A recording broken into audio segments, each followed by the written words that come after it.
Buenos días, buenas tardes, buenas noches. Estamos aquí en mi experiencia como escritor. Hoy de nuevo mi experiencia como escritora porque tenemos una invitada muy especial que he conocido a través de las redes y que me ha encantado su trabajo, los vídeos que sube.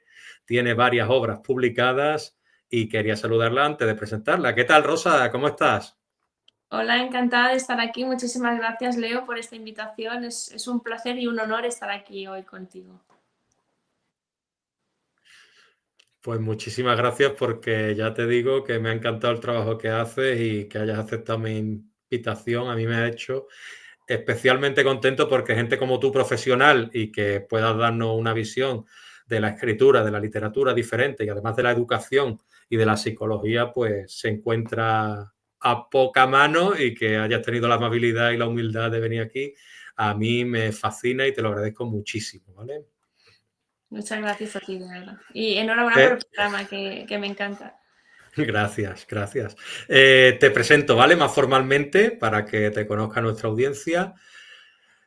Rosa Domingo, psicóloga, escritora nacida en Barcelona. Su pasión por acercar a la psicología a todos los públicos la ha llevado a publicar más de 20 libros dirigidos tanto a niños como a adultos, entre los que destacan Quién soy, El camino de la autoestima y Un viaje a tu cerebro.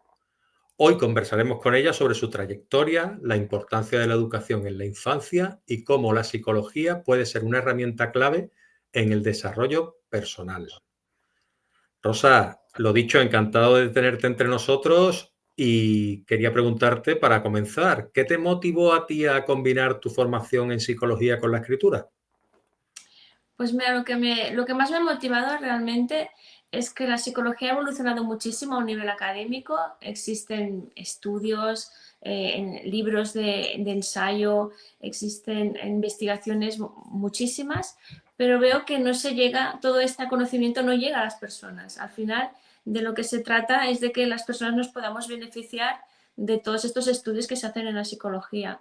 Entonces, mi motivación fue un poco acercar la psicología a las personas para que todo el mundo pudiera tener acceso a esta información.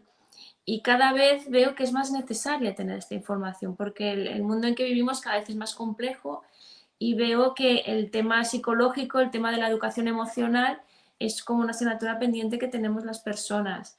Hay muchísimas consultas de padres, de educadores y falta este conocimiento. Realmente hay muchísimo por hacer. Yo pensaba, cuando empecé a escribir, pensaba que ya estaría todo hecho y he encontrado grandes lagunas de temas que no se trabajan o lo trabajan personas que no son del sector. Y bueno, he encontrado ahí un abismo y por eso he escrito tantos libros, porque voy sacando temas y digo, esto hay que escribirlo, esto es necesario, ¿no? Y una de las cosas que empecé escribiendo sin un orden y al final me encontré que iba cubriendo todas las etapas de todas las edades, ¿no? Entonces sí que tengo libros desde bebés de 0 a 3 años hasta libros de meditación profunda que son muy elevados, ¿no? Entonces he ido haciendo por intuición, por lo que yo pensaba que tocaba en ese momento y la verdad es que tengo ahí un abanico, ¿no? de libros. Muy bien, muy bien. Sí que he visto que tus libros abarcan desde el público más infantil hasta el adulto, pero se centra sobre todo en los más jóvenes. ¿Cómo de importante es esa etapa de los 4 a los 18 años en el desarrollo de una persona? Bueno, ahí cubrimos dos etapas, de los 4 a los 12 años, que sería la etapa más infantil, y después la adolescencia, ¿no? Que sería de los 12 a 16, 18. Y son dos etapas para mí fundamentales en la educación y en lo que somos nosotros, ¿no? Cuando tú como adulto recuerdas, ¿no? Tus etapas clave que te han marcado es la infancia y la adolescencia. Y creo que es muy necesario trabajar y trabajar conscientemente estas etapas. Empecé más casi con la adolescencia porque veía a los jóvenes muy perdidos, muy desorientados y con un gran potencial que sabe cómo está mal que no se esté trabajando ese potencial en los jóvenes, que son el futuro, que son el mundo, en lo que se va a convertir el mundo, ¿no? Y yo creo mucho en la adolescencia, creo que es una etapa muy bonita en la que se puede incidir fácilmente y remontar muchas situaciones que parecen que se dan por perdidas y lo veo como demasiado crudo, ¿no? y ahí la adolescencia, pues yo creo que es muy importante. Y luego la infancia también. La infancia, pensamos que hasta los 12 años los niños necesitan tener un material adaptado a su lenguaje, que es el lenguaje más simbólico, el lenguaje narrativo del tema de los cuentos, ¿no? Y esto se debe a que hasta los 12 años no se desarrolla el pensamiento abstracto. De manera que yo todo lo que quiera educar a los niños tengo que hacerlo a través de, pues de esa simbología, ¿no? Y así es la manera en que se llega a este público. Bueno, un poco sería eso, ¿no? Muy bien. Mira, yo quería preguntarte un poco, claro, porque yo a veces miro atrás en mi vida y, claro, veo a mis padres ahora mayores, más vulnerables, y digo, y tengo una hija adolescente, ¿no? Entonces, muchas veces miro atrás y me avergüenzo de mis comportamientos en algunos aspectos cuando era más joven, porque también digo, bueno, pero creo que no sé qué ocurre en la cabeza de un adolescente o de un adolescente para que haya ese cambio de la niñez a la adultez, pasando por la adolescencia, haya ese cambio completo en su carácter. Sí, yo siempre digo que cuando tienes un hijo y llega a la adolescencia, aunque parezca que te descoloca, parece que te cambia, que se vuelve, te contesta mal, que no hace lo que debería hacer, yo siempre digo que todo esto son buenos síntomas, ¿no? Porque precisamente la adolescencia es una ruptura en la que el niño tiene que dejar de ser niño. Y si fuera obediente en todo y siguiera lo que nosotros decimos y nos siguiera al pie de la letra, no dejaría de ser nuestro niño, ¿no? Y ahí a veces son los padres los que tenemos que hacer un poco el duelo y abrir nuestras miras y decir, bueno, el niño que yo tenía, la niña que yo tenía, está cambiando y tengo que acogerla, tengo que abrir mi mente para tolerar cosas que antes no hacía, porque no voy a pretender que siga siendo esa niña obediente que me admira, ¿no? Y que me mira con esos ojos, ¿no? En la adolescencia precisamente es lo contrario, ¿no? Que nos rechazan los padres, se fían más de lo que dicen los amigos de referencia que no nosotros, y esto genera un dolor emocional. Y esto pasa cuando no tenemos conocimiento de lo que está pasando. Por eso la psicología es tan buena, ¿no? Nos da herramientas, nos da información que nos está diciendo, bueno, esto es lo normal, esto es correcto, y te enseña un poco a jugar, ¿no? El juego en la adolescencia yo digo que es como pescar, ¿no? Tienes que tener el hilo tenso, pero no tirar demasiado porque si se rompe esa comunicación con tu hijo, ahí hay un problema, ¿no? Tienes que mantener el hilo tenso y mantener el pez ahí que no se te escape, pero a la vez pues ir jugando, ¿no? Y estas herramientas son necesarias. Yo hablo mucho del personaje, ¿no? En psicología hablamos de la máscara, ¿no? Del personaje y cuando te das cuenta de que el adolescente tiene un personaje que le toca ser de esa manera y que aparte todos los adolescentes que son iguales, da gracia y todo porque se visten igual, dicen las mismas palabras, las habitaciones son calcadas, pues ese personaje que está teniendo el adolescente choca con el personaje del padre y la madre que le quiere poner normas. Pero es un choque entre personajes, no es un choque entre esencias de personas. Que no has perdido a tu hijo ni lo vas a perder nunca, ¿no? Ese miedo a perderlos es lo que nos hace a veces tensarnos, ¿no? Y tensar esa cuerda. Cuando tú entiendes que es un personaje que tiene que tener su contra, entiendes que es otro tipo de lenguaje, es otro tipo de juego y ya no hay tanto sufrimiento. Y es bonito, ¿eh? A mí la adolescencia, y estoy en ella también, creo que es una etapa muy bonita y que nos enriquece y nos hace Sí, madurar a todos en conjunto. yo también, porque es una etapa de descubrimiento. Al final, de descubrimiento de uno mismo y descubrimiento de los demás. Y es una etapa en la que quizás necesites equivocarte para ser mejor persona y crecer. Eso es lo que yo considero. Después quería hablar un poquito también, Rosa Domingo, que tengo aquí tu nombre, rosadomingo.com, que es donde podemos encontrarte. Aquí he querido tener algunas de tus obras, El Camí de la Autoestima, porque Rosa es una escritora barcelonesa que tiene sus obras tanto en catalán como en castellano. Diari Terapèutic o Diario Terapéutico y Qui soc o Quién soy. Entonces, algunas de tus obras, yo quería preguntarte, hacer un pequeño recorrido por tu obra y empezar por un viaje a tu cerebro, porque en esa obra tú buscas estimular la curiosidad de los niños sobre el funcionamiento de su mente. Y mi pregunta es, ¿qué importancia tiene para ti la educación emocional y cognitiva en edades tempranas? Mira, este libro precisamente, que es una serie de 3 libros, yo creo que mi objetivo era atraer a los niños a la lectura, y a la lectura de datos científicos, de datos interesantes, divertidos, curiosidades, porque los niños tienen de forma innata curiosidad. Lo que pasa es que se está perdiendo. Es difícil que un libro escrito con solo texto compita con las nuevas tecnologías, ¿no? Que son dinámicas, que hay dibujos, todo es muy rápido.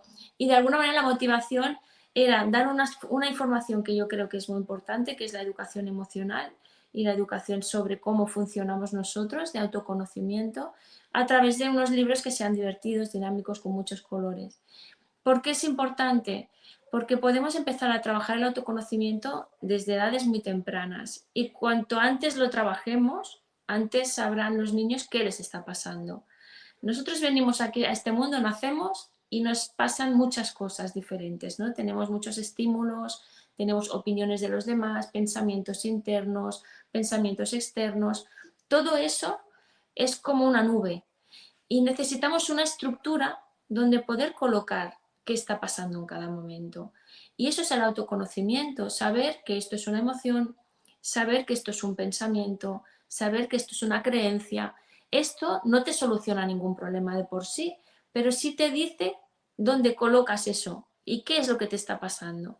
Porque si ni siquiera puedes identificar lo que te está pasando, nunca vas a poder actuar sobre ello. Y en esa confusión que tenemos desde niños ya, hay un sufrimiento. Y cuando no sabes de dónde viene el sufrimiento, es todo, es como una pelota que cada vez es más grande, ¿no? Y a lo mejor es una pregunta que vendrá después, pero por ejemplo el tema de la ansiedad, ¿no?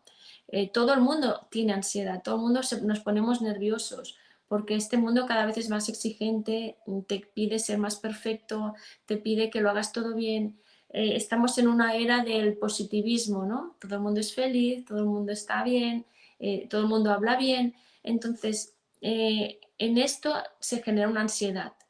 Y esta ansiedad hay que comenzar a trabajarla y contra antes mejor. Si a un niño pequeño les enseñamos técnicas de relajación, cómo detectar que estás nervioso y cómo respirar, cómo tratarlo para relajarte, es algo que va a incorporar a su vida de forma natural y lo va a poder usar. Y tarde o temprano va a llegar la ansiedad, porque ahí estamos todos, ¿no? No podemos negar que va a pasar. Entonces, si sabemos qué va a pasar, pues podemos trabajarlos ya con un cuento, con unas técnicas, y es algo que te va a sumar. Claro. Es que incluso creo yo que, no sé si me equivoco, pero ya es que no es solo ansiedad por los exámenes, ansiedad por los resultados, que eso era lo normal, bueno, en mi época, ¿no? Ahora Mm. también es ansiedad incluso por las cosas que te gustan hacer, por ganar, por meter un gol, por ser el mejor, por competir. Entonces, claro, se llega a un nivel de exigencia y claro, en una sociedad tan rápida como lo que, en la que estamos, desde tu punto de vista como psicóloga, ¿qué pequeñas acciones crees que realmente ayudan a vivir de manera más plena o le ayudarían a vivir de manera más plena a los jóvenes? Bueno, yo creo que lo primero sería limitar las tecnologías y trabajar la autoestima. Porque ¿qué pasa con las redes sociales, con el TikTok, con estas redes que nos marcan un canon de belleza, de perfección, de saber hablar? Salen personas que saben hacerlo todo bien. Entonces, ¿quién puede llegar a eso? Es que es inalcanzable, ¿no? La imagen que se está dando. Entonces, pues empezar a limitar la influencia de las redes y trabajar, por otro lado, el autoconocimiento y la autoestima. Y es uno de los aspectos que yo creo que es más fundamental para cualquier persona, porque la autoestima es algo que sin quererlo se pone en juego a cada momento, ¿no? Cada día tenemos cientos de pruebas de autoestima, ¿no? En cada conversación que tienes con alguien, en cada decisión de compra, en cada vez que te metes al espejo, ¿no?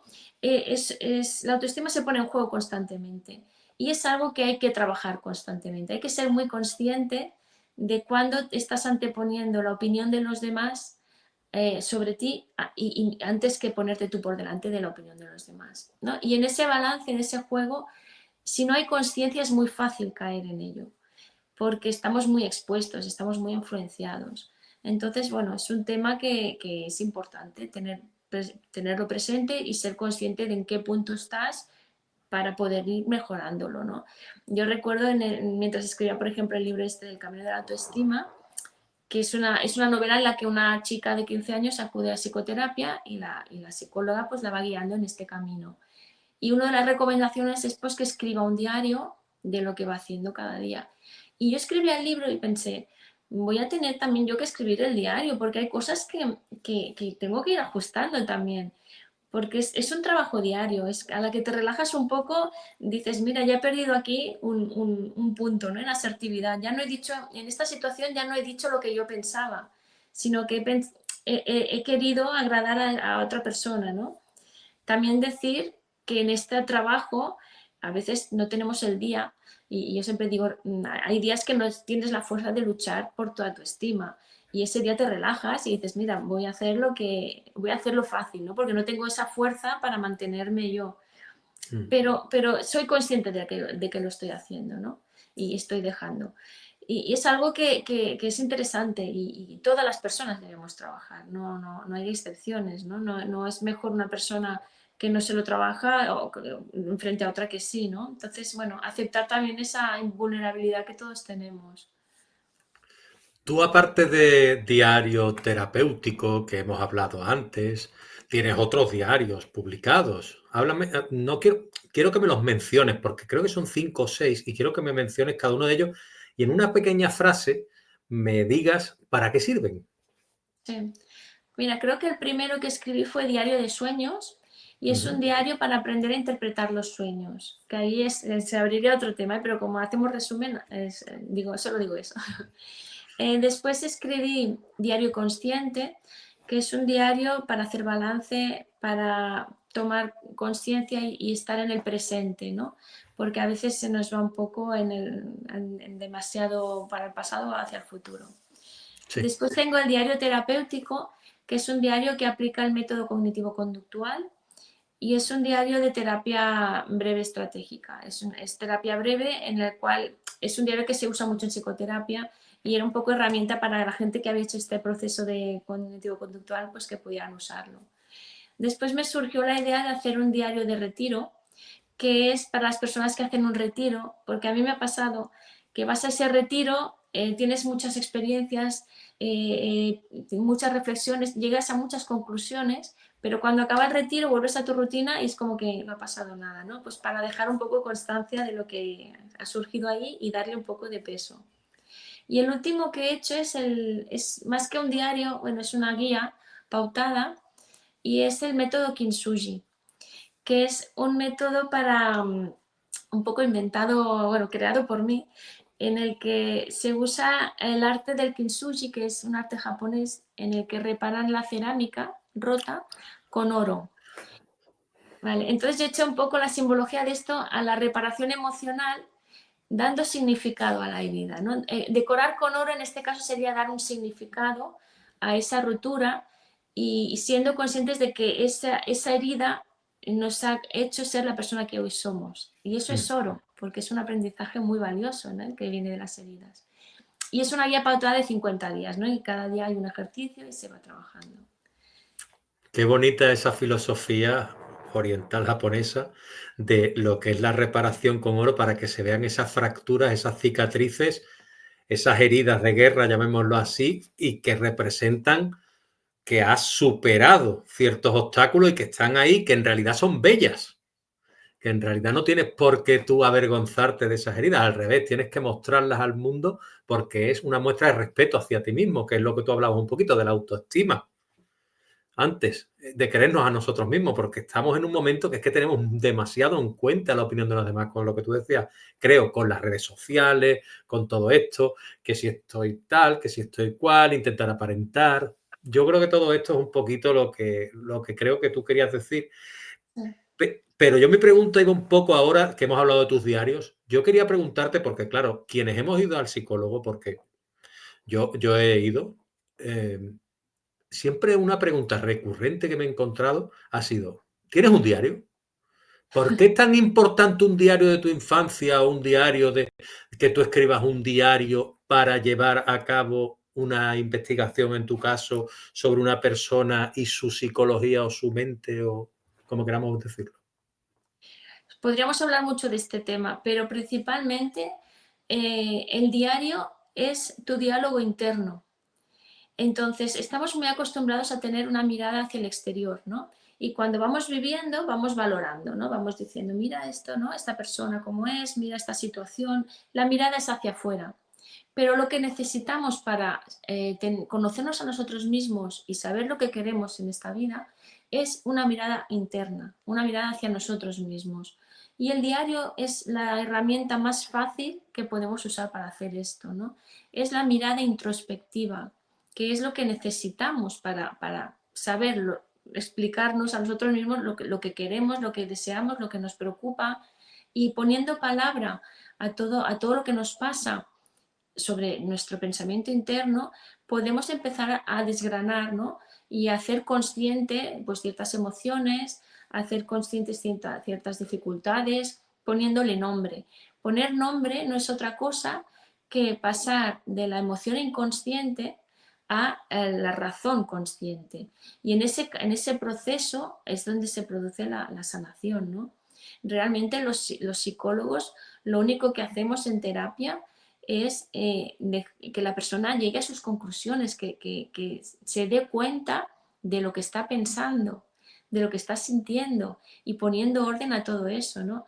Entonces, la escritura para mí es una herramienta que es accesible a cualquier persona, es tan fácil como tener un papel y un boli, y eso por sí mismo ya es terapéutico. Muy bien. Volvemos un poquito a tu obra otra vez y te pregunto por el oso Nervi. Esta me ha llamado especialmente la atención por lo que es la portada, me ha gustado mucho, me parece muy hermosa, ¿no?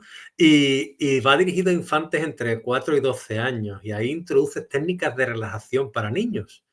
Yo recuerdo que a mi hija yo la masajeaba cuando era pequeña, intentaba hablarle así con voz dulce y todo esto. ¿Cuán de importante y cómo podemos integrar estos conceptos psicológicos y cómo los integras tú en relatos accesibles para los más pequeños? Bueno, como hemos dicho antes, los pequeños lo que entienden mejor es el lenguaje narrativo, que es el cuento, ¿no? Y yo creo que el cuento es algo que debemos recuperar y que debemos trabajar mucho con ellos, ¿no? Porque tú ya lo notas, cuando abres un libro que es un cuento, es que se les ilumina la cara, ¿no? Y eso es el lenguaje que ellos necesitan para entender el mundo. Bueno, entonces yo quería hacer un libro de relajación para niños porque la ansiedad infantil ha subido muchísimo, ¿no? Hay problemas de ansiedad infantil y hay problemas de esta ansiedad infantil llevada a adultos, ¿no? Que se va arrastrando por la adolescencia y ya es ansiedad más invalidante y llega en el adulto al ataque de pánico, a la fobia, a miedos extremos, ¿no? Entonces, si podemos trabajarlo esto ya en niños, y yo creo que es un regalo, ¿no? Que podemos hacernos. Bueno, entonces el libro es un cuento de un oso, que el nombre es Nervi porque es un juego de palabras, ¿no? De nervioso, pues el oso Nervi. Es un oso que se pone muy nervioso pues el primer día de colegio, cuando tiene una excursión, cuando hay exámenes, y la madre preocupada pues acude al topo sabio del lugar aquel y le pregunta sobre esto, y el topo le explica tres técnicas de relajación. Entonces, cuando la madre se va encontrando estas situaciones del osito, pues le explica estas técnicas. Y la principal y la primera que le explica es la respiración diafragmática, que no es nada más fácil pues que aprender a respirar con el diafragma y simplemente, y ya con mis hijos lo hemos practicado, poniendo las manos a nivel del ombligo, coger aire y notar que las manos se mueven, ¿no? Es respirar con la parte baja del cuerpo. Esta respiración es tan eficaz para la ansiedad porque el cuerpo interpreta que no hay peligro. Y del cuerpo, cuando el cuerpo interpreta esto, lo lleva a la mente, ¿no? Es un poco manipularnos a nosotros mismos haciendo que el cuerpo esté relajado y así la mente se puede relajar. Y es muy eficaz. Y es algo que se puede hacer en cualquier sitio. Lo que pasa es que este tipo de respiración hay que practicarla. Porque es como todo, ¿no? Si tú la haces un día y ya se acaba, pues no. Hay que ir practicándola para cuando llegue la situación en la que estás nervioso realmente, en unas respiraciones lo puedas solucionar, ¿no? Y bueno, después se explica lo que es la visualización, y la visualización también es muy interesante para los niños porque en el cuento es el oso que se pone nervioso porque tenía un examen. Entonces la madre le explica que si visualizas una situación pues en positivo, imaginándote que estás haciendo el examen, que todo te sale bien y que sales contento del examen y satisfecho, tienes más probabilidades cuando visualizas en positivo de que el resultado sea positivo. Y esto es científico y esto está demostrado, ¿no? La visualización nos condiciona muchísimo a los resultados positivos. Y es muy interesante conocer esto porque tendemos a pensar en catástrofe, ¿no? Cuando nos ponemos nerviosos, cuando tenemos un examen y hay un nervio, hay nervios, inseguridades, piensas que te va a ir mal y esto te lleva a ir con más inseguridad y al final esto se cumple, ¿no? Es una profecía que se cumple porque estamos como predeterminados a que algo salga mal. Pues sabiendo esto podemos girarlo, ¿no? Y vamos a pensar en positivo para que tengamos resultados positivos. Y por último se explica en el cuento una pequeña meditación que la explico brevemente, que Sí, es, claro, claro. que es en el oso, pues es su cumpleaños y de tanto estímulo, pues por la noche no puede dormir. Entonces la madre le explica que cada pensamiento que le venga lo coloque encima de una nube y observe cómo esa nube se va yendo, ¿no? Lentamente. Es un tipo de meditación que es bastante conocida y que nos ayuda mucho pues cuando tenemos ese bombardeo de pensamientos, ¿no? Que no podemos parar y eso nos inquieta y no podemos dormir. Pues sería un poco el resumen del cuento, ¿no? Pues qué interesante. Yo te pregunto a ti ahora, ¿vale? Si yo leyera ese cuento, me serviría por lo que te he escuchado, ¿no? Sí. A mí como adulto, es decir, yo tengo casi 50, pero si yo me lo ese cuento y me lo aplico, me sirve como un niño, ¿no? Es algo que me he encontrado, que haciendo algún taller con niños y eso, pues los padres están casi más atentos que los niños, porque no hemos recibido educación en psicología. Y esto se nota mucho, cuando una persona tiene los conocimientos, marca mucho la diferencia. Entonces nosotros sí que tenemos un poco que ponernos, recuperar ese tiempo perdido y me ha pasado con varios libros y mucho con uno que es el de ¿Quién soy?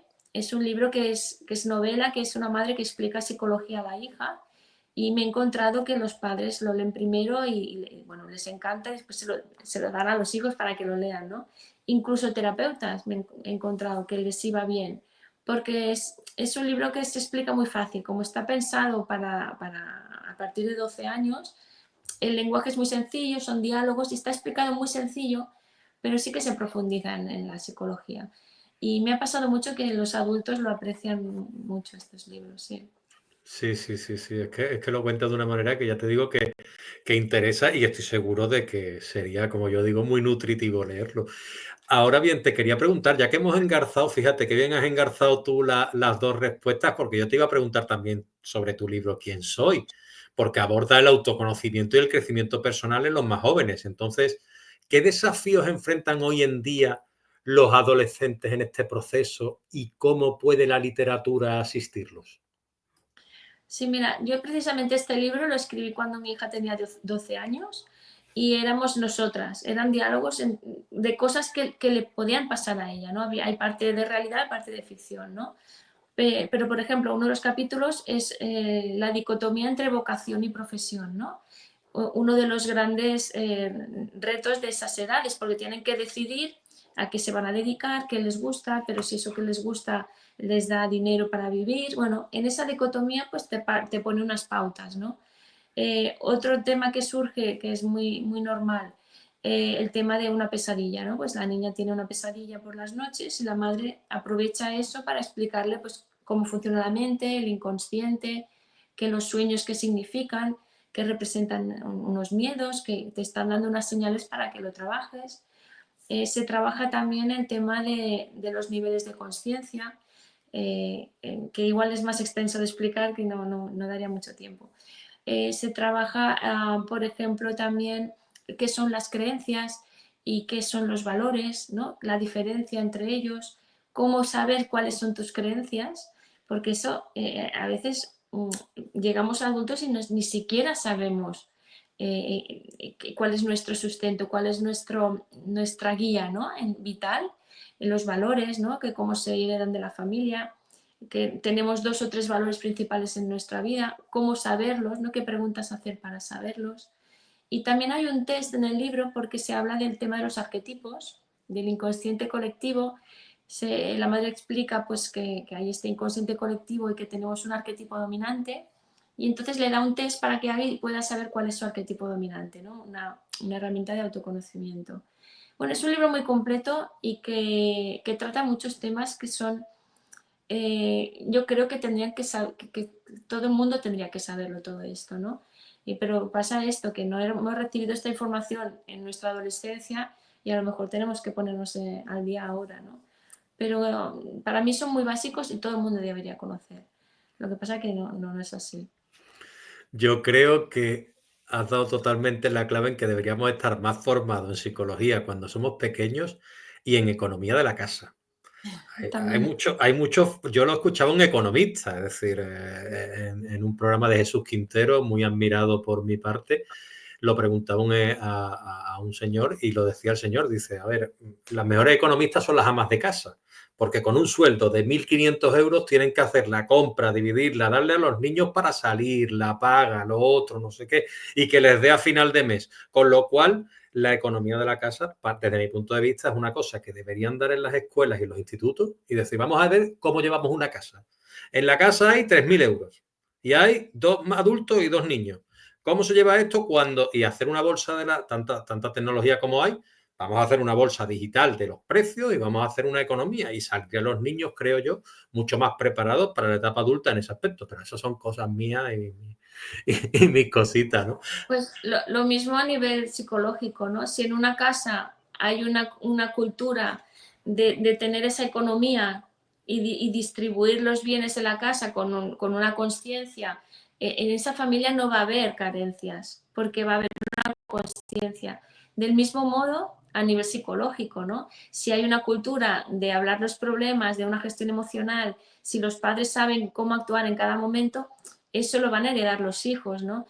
Y eso se ve, hay casas que no llegan a final de mes y a lo mejor con los mismos ingresos una casa vive con todo lo que necesita y otra casa no llega a final de mes, ¿no?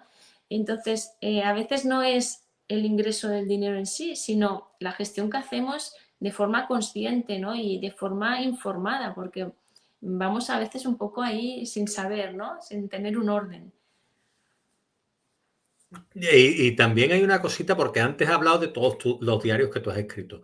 Y yo te quería preguntar, porque creo que te has quedado con ganas de hablarme un poquito más de los sueños. Y a mí me encanta el mundo onírico y todo esto.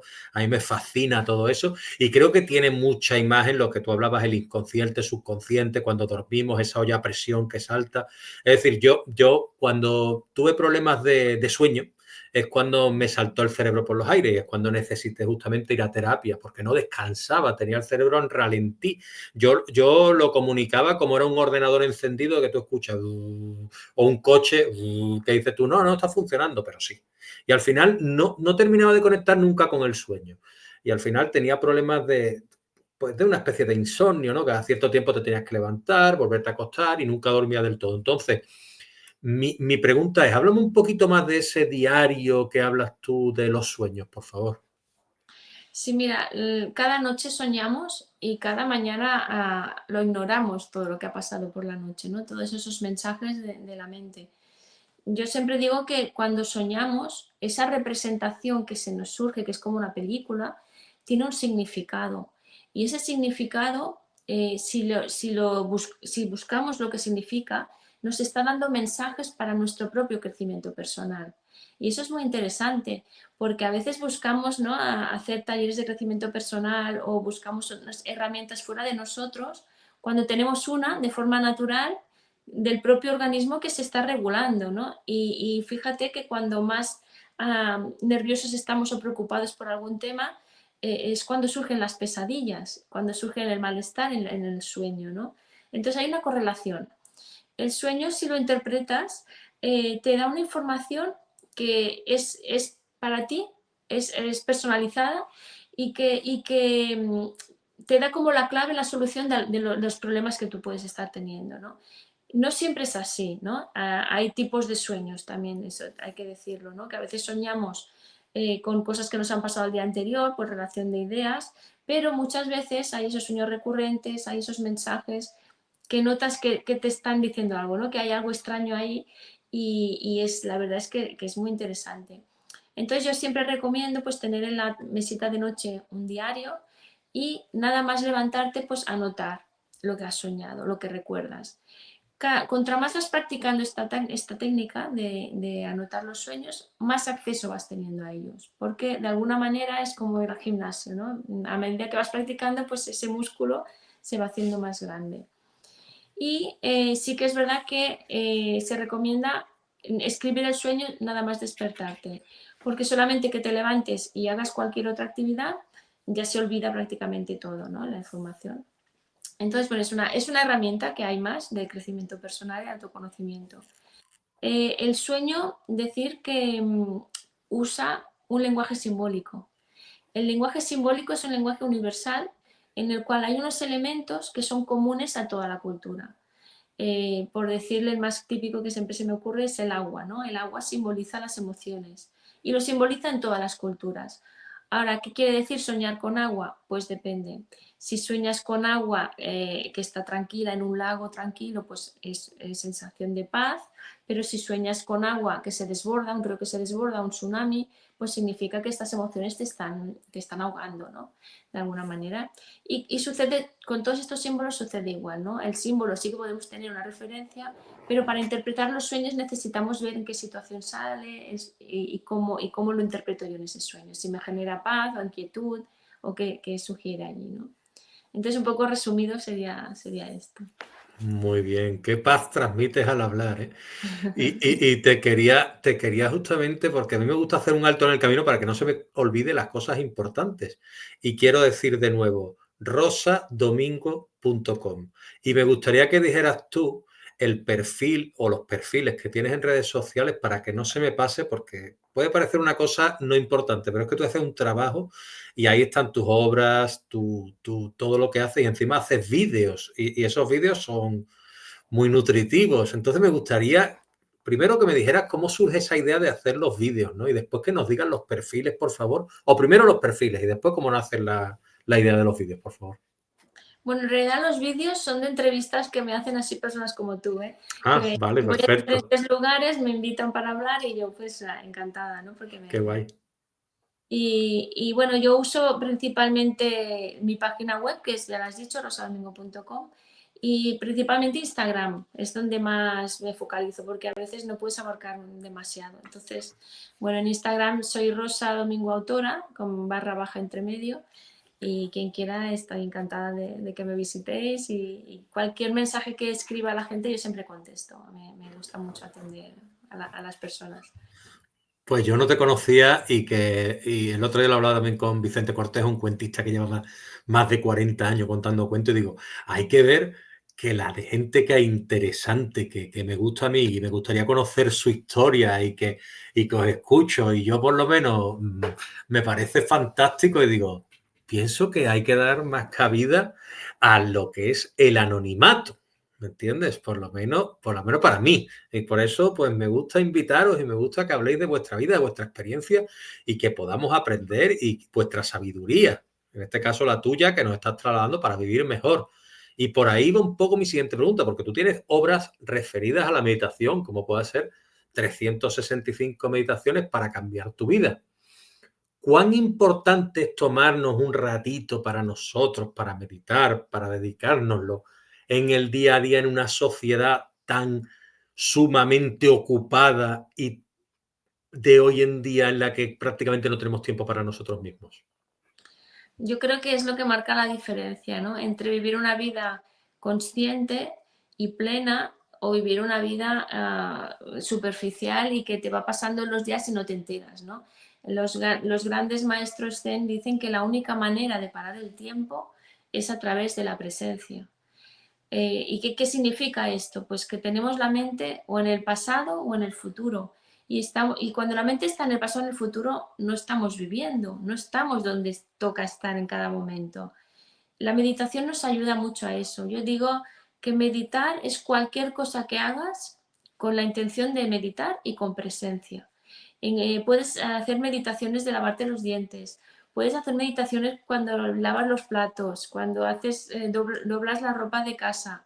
No hay excusa, ¿no?, para no hacer meditación, pero sí que es verdad que nos cuesta, porque nuestra cultura es una cultura que mira hacia afuera, como hemos dicho antes, y nos cuesta mucho esa mirada interior, ¿no? Entonces, bueno, es uno de los temas que también me gusta muchísimo, el tema de la meditación zen, y tengo un par de libros que lo trabajan. El de 365 meditaciones no sería tanto meditación como reflexiones de la psicología. Lo que pasa es que lo he querido hacer muy fácil porque cada vez hay más personas que les cuesta muchísimo concentrarse, que les cuesta leer un libro, que les cuesta reflexionar. Entonces es un libro que cada día tienes una página y solamente hay que leer esa página. Y a partir de esa página pues hay una dinámica que yo creo que es muy interesante y es muy completa. Y después tengo otro libro de meditación que es muy curioso, que se llama Koan, y no sé si sabéis lo que es un koan. No, no, me gustaría que lo explicaras, por favor. Ahora te lo explico. El koan es un enigma que el maestro Zen presenta a su alumno cuando cree que está preparado, y es una pequeña frase que el alumno debe resolver, es un enigma. Entonces el alumno debe retirarse de la escuela y no puede regresar hasta que no tiene una solución. Puede estarse una semana, un mes o un año o indefinidamente. Hasta que no encuentra la solución no puede regresar a la escuela. Yo ahí en este libro he recopilado 50 de estos koan y cada uno tiene un mandala, de manera que mientras voy pintando el mandala voy buscando la respuesta a este enigma. Y dirás, ¿por qué un mandala, ¿no?, que pinta aquí en todo esto un mandala? Pues porque si yo ahora mismo te digo una frase en koan, como mucho podrías estar 2-3 minutos pensando y ya querrías saber la solución.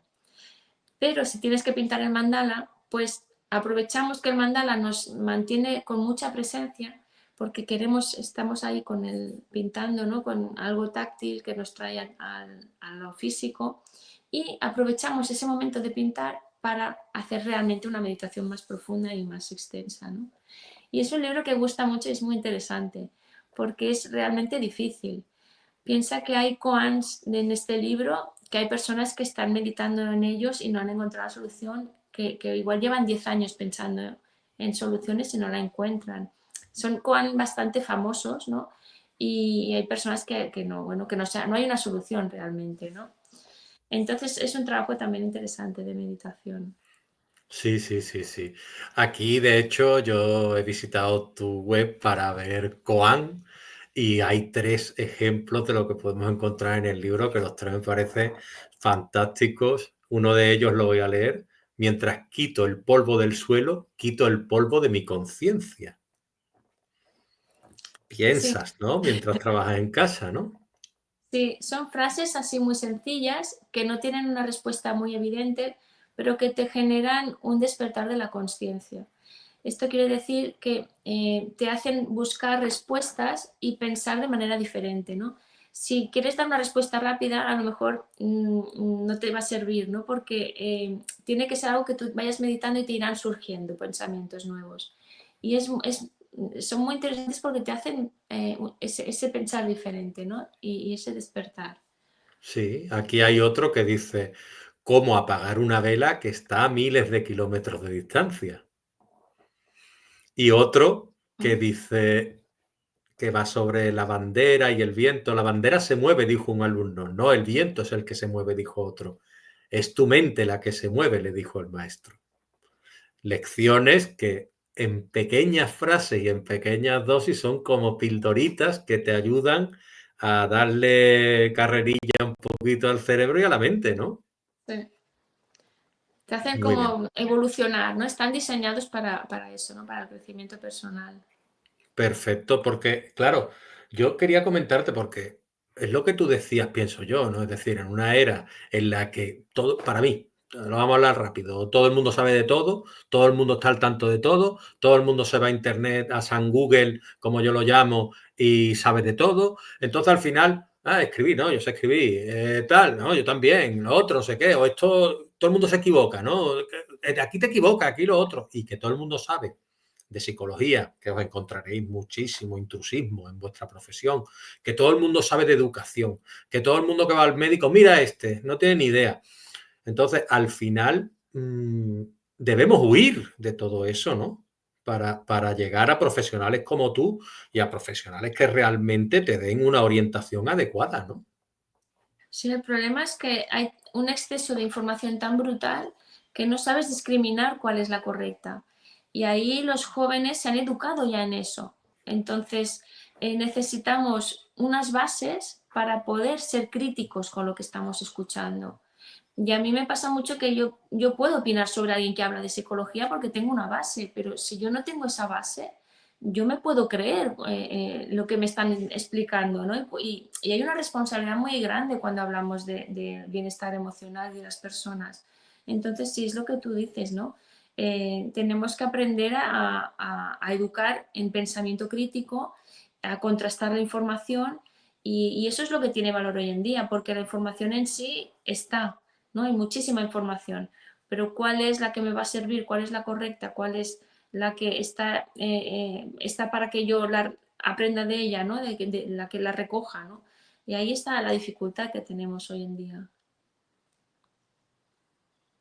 Yo te quería preguntar por qué hay tanta dificultad hoy en día en hablar de nuestras emociones y sobre la salud mental. Porque claro, tú vas al psicólogo y parece que es un secreto. Parece que tienes que decir que vas al fisioterapeuta o que vas yo qué sé, ¿no? Es que voy ahí a ver a mi madre o voy a tal, pero no puedes decir que vas al psicólogo porque es como un tabú, ¿no? Hablar de tus emociones o de tu salud mental. ¿Eso de qué viene? Eso no lo llego a comprender. Sí, y es así, pero es cierto que también está cambiando muchísimo. Desde la pandemia, para mí ha hecho una revolución impresionante, ¿no? Y muchas personas declaran ir al psicólogo y se ha abierto muchísimo, pero es verdad que tenemos una creencia de que tener dificultades a nivel emocional es una vulnerabilidad, ¿no? Y es algo a esconder. Y de alguna manera es como lo que hablábamos de la cerámica, ¿no? Cuando tenemos una pieza de cerámica rota, intentamos ocultar esa rotura, eh, no nos hace bien, ¿no? Porque no se puede cerrar bien esa rotura si la intentas ocultar. En cambio, este método de decorarla con oro y reforzar con un material aún más fuerte del que estaba hecho, sí que nos ayuda, ¿no? Es no esconder nuestros problemas, sino aprender de ellos y cambiar esa mentalidad de que los que se han equivocado, los que están heridos, tienen que avergonzarse por ello, cuando es lo contrario. Tienen que enorgullecerse de haber superado esas dificultades. Es un cambio de mentalidad y es un tema cultural, es un tema que es una creencia, ¿no? Las creencias es muy difícil de eliminarlas. Piensa que las creencias normalmente se forman en la infancia y es en una época en la que no podemos discriminar lo que se nos está diciendo. Por lo tanto, ocurren a un nivel inconsciente y a un nivel emocional. Y esa creencia, hasta que yo la puedo hacer consciente y la puedo llevar a la razón, cuesta muchísimo de curar, pero es así. Igualmente soy optimista con el tema porque cada vez es verdad que se está abriendo muchísimo y las nuevas generaciones prácticamente es que no conozco a gente joven que no hayan ido al psicólogo, ¿no? Que en nuestra época era muy raro ir al psicólogo, pero hoy en día es que se ha abierto muchísimo, ¿no? Entonces, bueno, en eso soy optimista. Sí, sí, sí, mucho mejor que se pueda hablar y que se pueda tratar ciertos temas emocionales y ya no hay, digámoslo así, eso afecta también a lo que es que haya menos víctimas, quizá porque las cosas se hablan con más claridad y no se ven tan tabúes o la víctima no se ve tan vulnerable y puede incluso decir no. Entonces yo creo que es una manera de defensa también, ¿no? Sí, Y totalmente, porque piensa que el trauma no reside en el hecho en sí, sino en la interpretación que se hace de ese hecho. Entonces, cuando tú tienes un trauma y eso se esconde, como si fuera algo vergonzoso, se vuelve a traumatizar la persona, se victimiza la persona. Cuando a lo mejor si naturalizamos ese hecho, la persona se puede curar. E incluso pasa cuando hay una agresión, ¿no? Una persona es agredida y además se esconde eso y se vive como una vergüenza, ¿no? Y es peor ese trato de vergüenza que la propia agresión en sí. Entonces esto no ayuda, esto como comentabas, ¿no? Esto te victimiza y te genera más problema que la propia herida. Sí, muy bien. Yo quería preguntarte también un poco, porque tú has publicado una guía que se llama 101 actividades para potenciar el desarrollo infantil y juvenil en el aula. Claro, cuando llegamos al aula, los educadores muchas veces se ven incapacitados o incapaces de poder utilizar ciertas herramientas. ¿Cómo pueden ellos o ellas integrar de manera eficaz la psicología en el entorno escolar? Sí, este es un tema que está empezando a trabajarse, pero que está muy, muy al inicio. Entonces, no sé si a nivel de estado, de normas, deberían crear alguna asignatura para las escuelas de psicología. Realmente es algo que en algún momento se ha hablado, ¿no?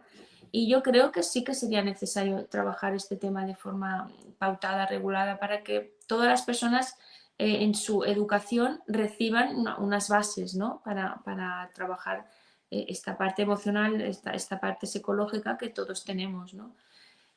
¿Cómo se puede integrar esto? Pues yo no lo sé. Yo sí que he hecho formación para docentes y he visto que los docentes voluntariamente por su propia cuenta, ellos se apuntan a estas formaciones y les interesa mucho la psicología porque ellos lo ven en sus aulas, ¿no? Ven que tienen niños que podrían trabajar con ellos, pero no tienen las herramientas, ¿no?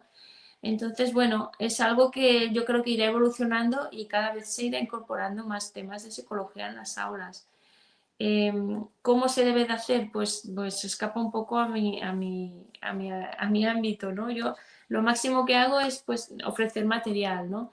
Y en este Mm. caso tengo estos dos libros, tengo el de actividades y tengo uno de los monstruos en el aula que trabaja esta simbología de la monstruosidad y también para que es la parte emocional, ¿no? Más culpabilizante. Quiero que me hables, porque esa era una de las preguntas que tenía preparada, porque me llamó muchísimo la atención los héroes y los villanos, los héroes y los monstruos, que a veces los representamos casi en una pizarra, dividimos los héroes de la semana, los villanos de la semana, y eso nos ayuda a pensar quiénes son buenos, quiénes son malos, qué debemos hacer bien, qué debemos hacer mal, porque escribir muchas veces lo que te sienta mal, lo que te sienta bien, te ayuda a tomar percepción de las cosas, ¿no? Entonces yo te quería preguntar un poquito, que me hables un poquito de estas dos obras, Diccionario de Héroes y Diccionario Secreto de Monstruos. Sí, mira, estos dos libros les tengo mucho cariño porque los dibujos de los monstruos los hizo mi hijo, que tenía 7 años en ese momento. Entonces, yo quería un poco recuperar la figura del monstruo como ser malo, ¿no? Porque lo que me encontré cuando me documentaba para hacer este libro es que había muchos libros de monstruos, el monstruo en tu casa o debajo de la cama, tal, pero cuando mirabas el libro en profundidad, veías que el monstruo, cuando lo conocías, pues era tu amigo y era un ser bondadoso, ¿no? Entonces, no hay un espacio para representar la maldad. Y yo con estos libros quería recuperar los cuentos clásicos porque los cuentos clásicos son muy sabios. Y en estos cuentos hay el conocimiento que los niños necesitan para tener una buena mente, ¿no? Para tener una buena psicología y gestión. Y los monstruos son muy necesarios para una correcta psicología. La mente del niño es una mente que se dice que es dual, que ve las cosas en bueno o malo. Esto cuando vamos madurando después ya se va diluyendo y vamos madurando y vamos viendo que no hay personas buenas o malas, ¿no? Que todos tenemos esa doble versión. Pero los niños sí que necesitan tener monstruos y héroes, ¿no? Y de hecho me ha pasado alguna vez cuando he visto dibujos con niños, con mis hijos, y había algún personaje que no sabías. Y se ponen muy nerviosos porque decían, pero este personaje es bueno o es malo, ¿no? Y no les gusta. Ellos necesitan ver la realidad en estas dos partes, ¿no? Entonces de ahí los libros, ¿no? El primer libro fue el de monstruos y los monstruos a nivel simbólico representan esa maldad que todos tenemos dentro nuestro, ¿no? Y hay que ponerle un lugar, hay que ponerle un nombre, porque si no nos vamos a sentir culpables de sentir esa rabia, esa envidia, esos celos, porque va a parecer que somos los únicos que somos así, ¿no? Que tenemos estas emociones tan feas, ¿no? Entonces nos sirve mucho que los niños conozcan los monstruos, que hablen de ellos, y que puedan poner nombre. Y yo siempre pongo un ejemplo que se entiende muy bien, que es cuando hay un niño pequeño que de repente los padres deciden tener otro hijo y viene un bebé a casa, ¿no? El niño mayor siente rabia contra ese bebé y es lo más normal del mundo, ¿no? Le quita a sus padres, llora, molesta, es todo, su mundo se destruye por ese ser, ¿no? Lo normal es que lo odie, pero cuando los padres le dicen que le tiene que querer, ¿cómo se siente él, no? Se siente que es malo. Y ahí tiene dos opciones: o se reprime y vive la vida reprimida porque no puede sacar esa emoción que es totalmente digna, o se cree que es malo realmente y al final pues él piensa que es una mala persona. Entonces, ¿cuál es la solución a esto? Pues, por ejemplo, el cuento de Blancanieves y los siete enanitos, donde la madrastra tiene envidia de la Blancanieves y manda que la maten. Él querría matar a su hermanito. A nivel simbólico, esto le ayuda a él a ver que no es el único que siente eso, que ve lo que pasa y puede interpretarlo y puede saber pues que hay una maldad en el mundo y puede, esto da orden psicológico. ¿Qué pasa si eliminamos a los monstruos del mundo? Pues existirá esta culpabilidad, ¿no? Estamos culpabilizando a los niños por tener emociones que son totalmente humanas, normales y que realmente son así, ¿no? Entonces, por un lado tenemos esta simbología de los monstruos, pues que hay, la bruja es la madre, el Godzilla es los volcanes y la naturaleza, ¿no? Cuando destruye, ¿no? Y los niños tienen todos estos miedos que se representan en monstruos. Y por otro lado está el diccionario de héroes, que es la otra cara de la moneda, ¿no? Igual que tenemos la bruja en los monstruos, tenemos el hada madrina en los héroes y también es la madre, porque los niños tienen la idea de su madre separada, ¿no? Una parte es bruja, pero también es una hada. Por lo tanto, se representa a la madre, la parten en dos y no las pueden mezclar, ¿no? Entonces la madre siempre va a ser la buena, pero también es la que le pega, la regaña, le hace llorar, ¿no? Bueno, y en estos símbolos, a mí me encantan estos libros porque los lees con ellos y se lo pasan muy bien, les conecta mucho porque es la información que ellos necesitan para poner orden a lo que están sintiendo. Entonces, bueno, sería un poco así. Suena que te explica muy bien. Es que claro, está hablando y yo estoy aquí hipnotizado porque te explica muy bien, me encanta. Gracias. Y nada, y te quería comentar, porque claro, explorando tu obra también te das cuenta de que tienes otra obra, Tu mente creativa, que tiene una portada que es de lo más preciosa. Y yo me pregunto, a la gente que somos creativas o que nos consideramos creativos, ya sea por escritura, ya sea por pintura, ya sea por música, gente que tiene esas inquietudes, ¿no? De crear, de pensar o incluso de apreciar el arte, ¿no? Leyendo, escuchando música. Esas personas creativas, ¿eso le ayuda en su psicología, en su desarrollo psicológico? Totalmente. Yo creo que todas las personas tenemos un potencial creativo y yo he reflexionado mucho sobre este tema porque es verdad que en la infancia sí que se permite a los niños ser creativos, ¿no? Se permite que pinten, que tengan colores, que tengan barro, que tengan material para hacer manualidades, pero parece que llegamos a adultos y ya no nos toque, ¿no? Este tema, que sea como algo poco serio o algo que no, a lo que no nos podemos dedicar un tiempo, ¿no? Y un poco escribir este libro era un poco reivindicar que todo el mundo tenemos ese potencial creativo y que trabajar nuestra creatividad nos hace mucho bien, es muy sanador y nos hace expandirnos, ¿no? La conciencia. Y hay ejercicios muy interesantes en el libro porque conjuga técnicas de la creatividad con psicología y psicoterapia, ¿no? Hay, por ejemplo, una que me encanta que es hacer un collage de tu sombra, ¿no? Que dices, bueno, a ver qué saldría ahí. Es muy interesante, es un libro para profundizar y es también divertido. Cada capítulo recomienda una película y explica, ¿no? Esa película que tiene que ver con la creatividad. Es un libro para explorar, para divertirte y a la vez que estás haciendo psicoterapia, porque la creatividad y el arte tiene un componente muy terapéutico para las personas. Ya sea la escritura, la pintura, la música, nos conviene y nos hace muy felices. Yo cada año voy a una feria en Barcelona que se llama Creativa, que es una feria de manualidades, de artesanía, de todo esto. Y yo veía a las personas que estaban allí con una sonrisa, eran felices, porque la creatividad está muy conectada con la felicidad.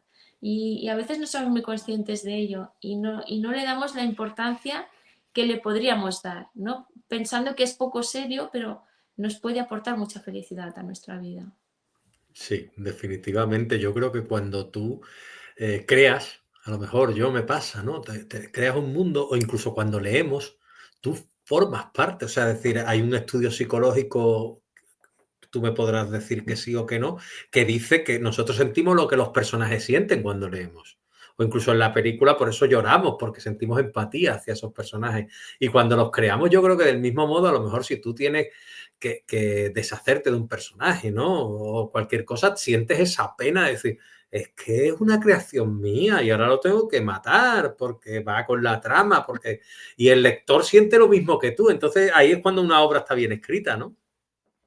Sí, a mí me pasa algo curioso cuando escribo, que es que parece que los personajes cobren vida afuera de mí y que quieran hacer cosas, ¿no? Que tengan como voluntad propia y es algo que nunca había experimentado y creo que es maravilloso porque te hace sentirte que formas parte de algo más que tú como individuo, ¿no? Que hay energía y hay algo, la mente como se expande, ¿no? Y es muy, muy bonito. Y la creatividad va ligado con eso, ¿no? Es con el elevar la conciencia, es abrir la mente y nos da muchísima paz, ¿no? Nos eleva, ¿no? A nivel de vibración, a nivel de vida, ¿no? Pues muy bien. Y yo ya voy llegando un poquito al final de lo que sería la entrevista, ¿no? De la charla que estamos teniendo. Entonces me gustaría ya hacerte algunas preguntas, quizás algo más introspectivas, de decir que tú miraras hacia atrás en tu carrera y qué aprendizajes destacarías y qué consejos ofrecerías a quienes buscan integrar la psicología en su vida cotidiana.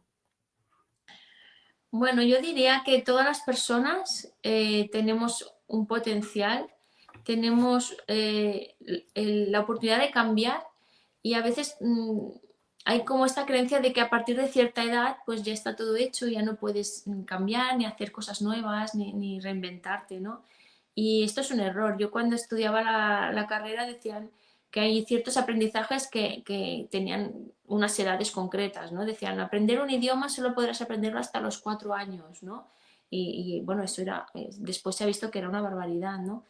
Tenemos, nuestra mente es totalmente flexible, podemos aprender cualquier cosa a cualquier edad y realmente no nos limitemos, ¿no? Yo diría que todas las personas podemos hacer más y podemos vivir para sacar el máximo potencial.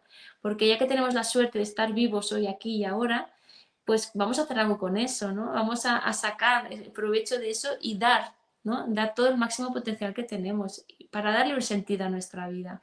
Y vale muchísimo, muchísimo la pena. Hay muchas personas que tienen miedo a mirarse hacia adentro porque, no sé, piensan que hay algo doloroso, hay algo malo y nunca es así. Contra más miras hacia adentro, contra más te trabajas, te das cuenta que lo que encuentras es precioso porque es que todos tenemos cosas bonitas en las que podemos brillar, en las que podemos destacar y es ahí donde tiene que ir la búsqueda, ¿no? Y a veces es ese miedo a entrar, pero lo que más te hace sufrir es el propio miedo, más que cuando estás en ello trabajándolo, ¿no? Entonces, yo recomiendo a todo el mundo que mire, que luche y que saque su potencial. Sí, qué bonito lo cuentas y qué lección acabas de dar en esta respuesta que yo me alegro. Esta es la pregunta para mí clave de la entrevista. ¿Qué lección acabas de dar? Me encanta. ¿Y en qué tipo de proyectos estás tú actualmente trabajando? ¿Algún libro? ¿Algo que puedas adelantarnos? Tengo muchísimos proyectos, algunos empezados, otros a medias. Pero bueno, ahora voy a sacar, está ya medio publicado ya un libro con mi hermana Ah, que se llama Monse Domingo, muy bien. y que es sobre, ella es historiadora del arte, entonces es un libro que habla de los monstruos y es Ujú. una combinación entre arte y psicología. Entonces ella hace la parte de análisis de obras de arte de cada uno de los monstruos y yo hago la parte de análisis simbólico y psicológico de ellos. Y es muy, muy interesante porque los monstruos de alguna manera son los seres que nos aportan más conocimiento. Y ahí hay unos, ¿no? En la historia del arte lo ha sabido representar muy bien y es muy interesante. La verdad es que han salido conclusiones muy, muy bonitas. Perfecto. A mí ahí cuando ya me tocan un poquito el universo que estamos creando tú y yo y el universo que yo he intentado crear y tal, tengo que preguntarte, ¿tu hermana Monse Domingo escribe? Ella es directora de un instituto. Ese es su primer libro. Vale. ¿Tu Ella, hermana Monse Domingo, tú, si te lo pasas bien hoy, le hablarías bien de mí y que pasara por aquí y hablamos y también si a ella le tanto, apetece? y tanto. Si a ella le apetece, pues aquí está invitada en la misma silla que estás tú sentada, pero en su casa o donde ella quiera, que se siente y hablamos también, porque aunque sea su primer libro, aquí estamos para hablar de los primeros libros, de las presentaciones y para apoyarnos. Y bueno, si ya viene una profesora de historia del arte, pues entonces ya seguro que tenemos un montón de preguntas que van surgiendo como las de ahora, porque yo he hecho contigo una entrevista escrita que está en el blog, que ahora me hago yo el autobombo, la autopropaganda, y te hago propaganda también a ti. Está en el blog una entrevista fantástica con unas respuestas clarísimas que nos das también escritas y que yo invito a la gente a leer y que bueno, que al final sirve de vehículo para el aprendizaje y demás, y que estoy segura también que Monse, tu hermana, también podría enseñarnos cantidad de cosas y nosotros pues encantado de aprenderla. Yo también, ¿sabes? Yo soy el primero que quiero aprender de todo lo que me contáis. Y ya antes de despedirnos, ¿qué libro, película o canción, o incluso los tres, me puedes hacer un combo, ¿no? ¿Recomendarías a alguien que quiere empezar a cuidarse mejor emocionalmente? ¿De los míos o de en general? Sí, de los tuyos puede ser. Es decir, si alguien tuviera que empezar a leer tus libros y demás, yo, por ejemplo, te pregunto, Rosa, dime uno de tus libros que yo me pueda empezar a leer para empezar con tu obra y que me pueda a mí ayudar en mi día a día. Mira, yo siempre recomiendo el de Quién soy, porque es una Sí, novela muy accesible, muy básica, y para empezar a trabajarlo está muy bien. Y además tienes una hija o hijo sí, adolescente hija, sí. que inmediatamente de leerlo tú se lo pasarías para que... Muy bien. ¿Quién soy, no? ¿Quién Entonces, ¿no? soy? Sí. Perfecto, qui soc en català, si algú no s'està veient en català y tal, qui soc. Y, Y, y en inglés Who am I? También es... Ah, ¿también lo tienes en inglés? ¿Todas Sí, tus obras están en inglés también? todas no, pero algunas sí. Fenomenal. Pues entonces, para los ingleses, Who am I? Rosa Domingo, authors of Who am I, and you are invited to read it, okay? So, no que me cambio, que yo trabajo en inglés y me va la olla. Entonces no quiero yo No cambiar vamos a tanto, empezar. que también hablo, como vivo en Valencia y tal, y llevo 20 años, estuve trabajando también 2 años en Andorra, y el catalán también lo manejo, y el valenciano, entonces no, que ya me vuelvo loco. Entonces, nada, pues eso, ¿quién soy yo? Perfecto. Y en fin, pues bueno, Rosa, aparte, sí que no quiero que se me olvide, una película, un documental, dime un poquito de material ya aparte ajeno a ti, que a ti tú crees que puede ayudar, algún documental, porque yo vi, por ejemplo, uno de Netflix de este actor, el del Lobo de Wall Street, no me sale el nombre, que tiene un Leonardo nombre de DiCaprio. su... No, no, no, el otro, el rubito, Ah, sí. Ay, que ahora no tiene sé. uno que tiene el nombre del doctor, es el nombre del doctor, y creo que lo vi en Netflix, es el nombre del doctor, Walsh o algo así, es el nombre del doctor, y habla de la psicología, de tal, y lo hace muy, muy ameno porque habla de lo mal que lo ha pasado él en su infancia y tal, porque estaba más gordito, porque tal, porque cual, entonces pues te va contando ahí sus temores y su tal, y estaba muy bien ese documental. ¿Y tú Recomiendo, alguna? También la serie Adolescencia, que está muy de ¡Uy! moda, porque es realmente una obra maestra y la parte de psicológica está muy, muy bien tratada. Y yo creo que es un imprescindible que deberíamos ver todos, porque es muy, muy recomendable. Perfecto, la he visto y me encanta tu recomendación. Y nada, ya decirte, Rosa, que si tú no tienes nada que añadir, nada que decir, pues yo decirte que ha sido un verdadero placer conversar contigo, adentrarnos en la intersección esa que hay entre la psicología, el triángulo con la educación y la literatura, agradecerte que hayas compartido nuestro tiempo y sobre todo también tus conocimientos, tu simpatía con nosotros y nosotras. Y bueno, aquí estás invitada para cuando quieras. Invito también a Monse Domingo, a tu hermana, que venga para acá, que yo la buena gente la quiero a mi lado siempre. Y nada, que invito también a la audiencia a explorar tus obras y a seguirte en tus plataformas para continuar aprendiendo a tu lado, porque de seguro les merecerá y mucho la pena. Pues yo bueno añadir que muchísimas gracias, Leo, que ha sido un placer, que me he sentido como con un amigo aquí charlando. Enhorabuena por tu trabajo, también por potenciar a los escritores, porque haces mucha, mucha ayuda a todos nosotros y das mucho soporte, que también hay que apoyar, ¿no?, a las personas como tú que hacéis difusión y que nos ayudáis a los autores, porque es que si no, entre todos vamos colaborando y vamos sumando y la comunidad de autores es buena, hay gente muy, muy válida y muy buena. Y un honor estar aquí y a tu disposición para lo que necesites. De verdad que un enorme abrazo y muchísimas gracias. Muchísimas gracias, un abrazo, como hacen los artistas, ¿eh? Sí. Y hasta la próxima.